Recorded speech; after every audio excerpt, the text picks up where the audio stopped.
ሰላም ጤና ይስጥልኝ የጃኖ ሚዲያ ቤተሰቦች እንደምን አላችሁ? ዛሬም እንደተለመደው በአንድ የጤና ሐሳብ ተገናኘን። ዛሬ የምነግራችሁ ስለ ኦቲዝም ይሆናል። በተለይ በኦቲዝም የተጠቁ ህፃናት የሚያሳዩትን ባህሪ ነግራችኋለሁ። ዛሬ ይሄን ሐሳብ ማንሳት የወደድኩት ለምንድነው?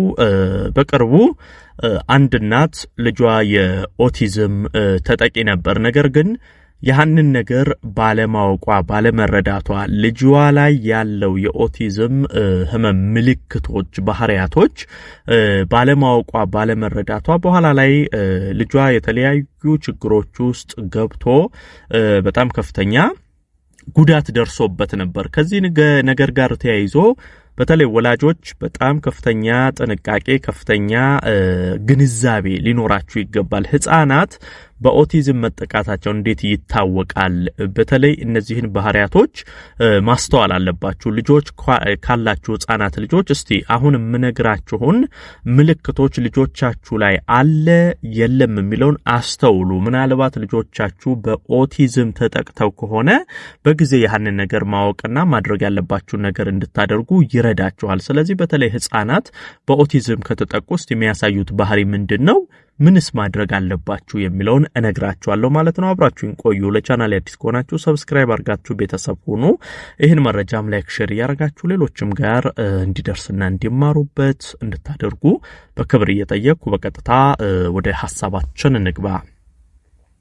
እንግዲህ አንድ ህፃን ልጅ በኦቲዝም ከተያዘ በመጀመሪያ ደረጃ የሚያሳየው ባህሪው ምንድነው? ከሌሎች ህፃናት ጋር መቀላቀል አለመፈለግ፣ ብቸኝነትን ማዘውተር። ይሄ በግልጽ የሚታየው ትልቁ ዋነኛ ባህሪያታቸው ነው። አሁን ህፃናቶች ተሰብስበው መጫወት እንደዚህ አይነት ነገር ያዘውትራሉ። ነገር ግን በኦቲዝም አንድ ህፃን ልጅ ከተጠቃ ከነዛ ከሚጫወቱ ህፃናቶች ገለል የማለት ከነዛ ህፃናት ጋር መቀላቀል መጫወትን አለመፈለግ ያዘውትራል። ብዙ ጊዜ ብቸኛ መሆንን ይመርጣል። ከልጆች ጋር ተቀላቅሎ ከመጫወት ከነዛ ልጆች ጋር ጊዜ ከማሳለፍ ይልቅ መሸሽ፣ ብቻውን መሆን እንደዚህ አይነት ባህሪን ያሳያል። እነዚህ ነገሮች ወላጆች በደንብ ልጆቻችሁን መመልከት መቻል አለባችሁ። ልጆቻችሁ ከሌላ ልጆች ጋር ተቀላቅለው መጫወት ይወዳሉ ይፈልጋሉ ወይንስ ደግሞ መጫወት ያስጠላቸዋል ብቸኝነትን ይመርጣሉ የሚለውን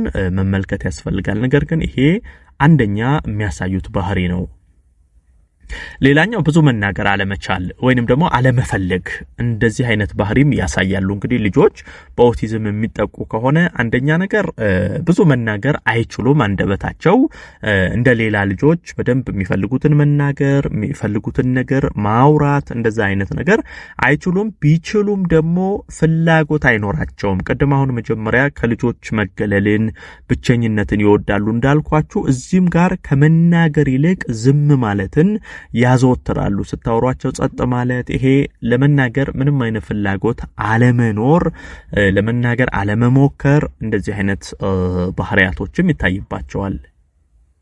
ሌላኛው በተደጋጋሚ ተመሳሳይ ድርጊቶችን ማሳየት፣ ንግግሮችም ሊሆን ይችላል። በነገራችን ላይ ተመሳሳይ ንግግር አሁን ስታወሯቸው አንድ ነገር ብቻ መደጋገም፣ ኖርማል ንግግር እየለዋወጡ ከማውራት ይልቅ የሆነች ቃል ይዙና ምንም በሏቸው ያችን ቃል ብቻ ማለት ይሄ ነገር ድርጊትም ላይ ያሳዩታል።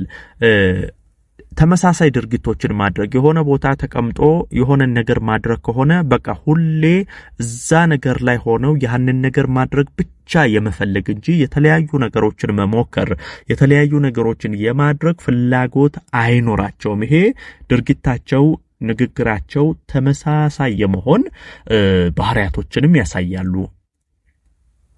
ሌላው በንግግር ወቅት የአይን እይታ ማራቅ ማሸሽ ነው። ይሄ ምንድነው? አሁን እናንተ ስታወሯቸው እነሱ ልክ እንደ ኖርማል ልጅ እናንተን እያዩ አይናቸውን እያዩ አያወሯችሁም። እናንተ ስታወሩ እነሱ ሌላ ቦታ ነው፣ ወይ ወደ ላይ ያያሉ፣ ወይ ወደ ታች፣ ወይ ወደ ጎን፣ ወደ ሌላ ቦታ አይናቸው ያደርጋል። ወሬያቸው ከናንተ ጋር ሆኖ ወይም እናንተ ያወራቻቸው ቀደም እንዳልኳችሁ ወይ የሆነ ቃል ይደጋግማሉ ወይ ዝም ይላሉ። እንደዛም ሆኖ እናንተን አያዩም። እይታቸው ወደ ሌላ ቦታ ይሆናል። ሌላ ጋር አይናቸው ሌላ ጋር ትኩረታቸው ሌላ ነገር ላይ ይሆናል እንጂ ቀጥታ ከናንተ ጋር አይን ለአይን እየተያዩ የማውራት ባህሪን አያሳዩም። ለማውራትም እንዲየተያዩ የማውራት ፍላጎት አይኖራቸውም።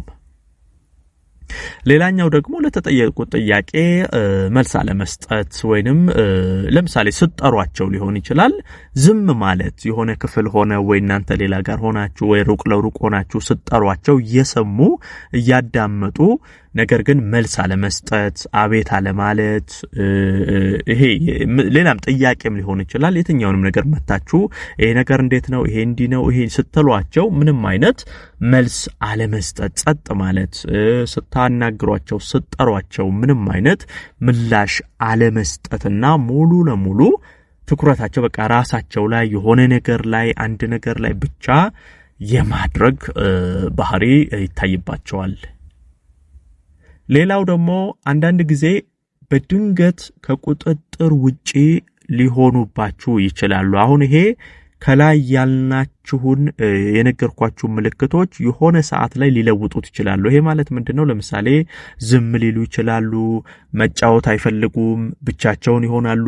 የሆነ ሰዓት ደግሞ በጣም የሚቆጡበት በጣም የሚናደዱበት ከቁጥጥር ውጪ የሚሆኑባቸው ሁኔታዎች ይኖራሉ። እናንተ በጣም እስከደነግጡ ልጄ ምነካት እስክትሉ ድረስ ድንገት ባህሪያቸው ልውጥ ብሎ ከቁጥጥር ውጪ የመሆን ነገር በጣም ይሄ ባህሪያቸው የመቀየር አይነት ነገሮች ሊኖርባቸው ይችላሉ። እነዚህ ነገሮች ማስተዋል ያስፈልጋል።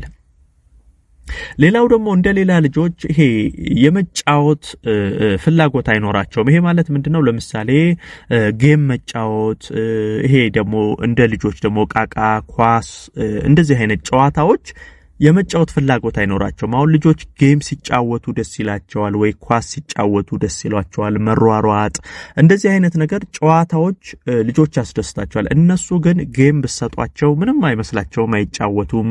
ኳስ ሊሆን ይችላል ሌላም መጫወቻ እንደ ልጅ ይሄ ያስደስታቸዋል። ወይንም ሌላ ልጆች ተጫውተው የሚደሰቱባቸው ነገሮች ለነሱ ግን ስትሰጧቸው ምንም ከምንም አለመቁጠር የመጫወት ፍላጎቱም ተነሳሽነቱም አለመኖር አይነት ባህሪያቶችን ያሳያሉ ማለት ነው። እንግዲህ እነዚህ አሁን የነገርኳችሁ ዋና ህፃናት በኦቲዝም ሲጠቁ የሚያሳዩት ምልክት ነው። ስለዚህ ወላጆች ምንጊዜም ልጆቻችሁን በደንብ በትኩረት መከታተል፣ እነዚህ አሁን የነገርኳችሁን ምልክቶች ባህሪያቶች ልጆች ላይ የምታዩ ከሆነ ወደ ሕክምና ተቋም ወስዳችሁ ያሉበት የጤና ሁኔታ ያሉበት የአእምሮ የጤና ሁኔታ መታየትና የሚፈለገው ክትትል የሚፈለገው ነገር እንዲደረግላቸው ማገዝ ያስፈልጋል ማለት ነው። ይሄን መረጃ ላይክ ሼር አድርጋችሁ ለሌሎችም አጋሩ። ለቤት አዲስ ሆናችሁም ቻናሌን ሰብስክራይብ ያደረጋችሁ ቤተሰብ ሁኑ። የዛሬን በዚሁ አበቃው። በቀጣይ ቀን በሌላ ጠቃሚና አስተማሪ ሐሳብ ዳግም የምንገናኝ ይሆናል። እስከዛው በያላችሁበት መልካም ጊዜ